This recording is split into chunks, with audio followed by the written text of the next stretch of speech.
નવસારી જિલ્લામાં વેસમા કુચિત ગામ નજીક આવેલી કાકરાબાર ઉભરાટ મુખ્ય કેનાલ પર આજે ફરી એકવાર સુરક્ષાના અભાવે ગંભીર અકસ્માત સર્જાયો હતો। કેનાલની બાજુમાં આવેલા આરસીસી માર્ગ પરથી પસાર થતી કાર અચાનક બેકાબુ બનતા સીધી કેનાલમાં ખાબકી ગઈ હતી। સદનસીબે કાર ચાલકની સમય સૂચકતા અને હિંમતના કારણે મોટી જાનહાનિ ટળી હતી।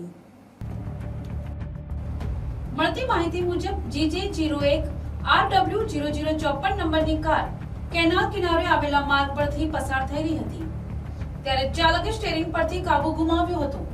કાર કેનાલમાં પડતાની સાથે જ ચાલકે સાહસ દાખવી તરત જ કૂદકો મારી બહાર આવી જીવ બચાવ્યો હતો। જોતજોતામાં કાર પાણીના પ્રવાહમાં ગરકાવ થઈ ગઈ હતી।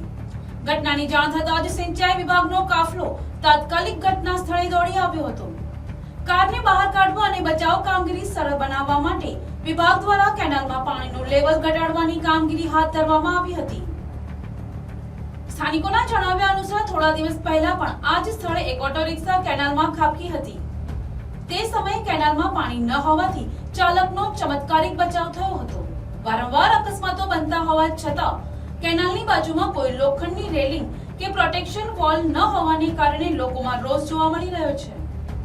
સ્થાનિક ગ્રામજનો અને રાહદારીઓએ સિંચાઈ વિભાગને તાત્કાલિક અસરથી જોખમી વળાંકો અને માર્ગ પર મજબૂત લોખંડની રેલિંગ લગાવવાની માંગ કરી છે જેથી ભવિષ્યમાં કોઈ નિર્દોષનો જીવ જોખમમાં ન પડે। Bureau report NTC news Navsari.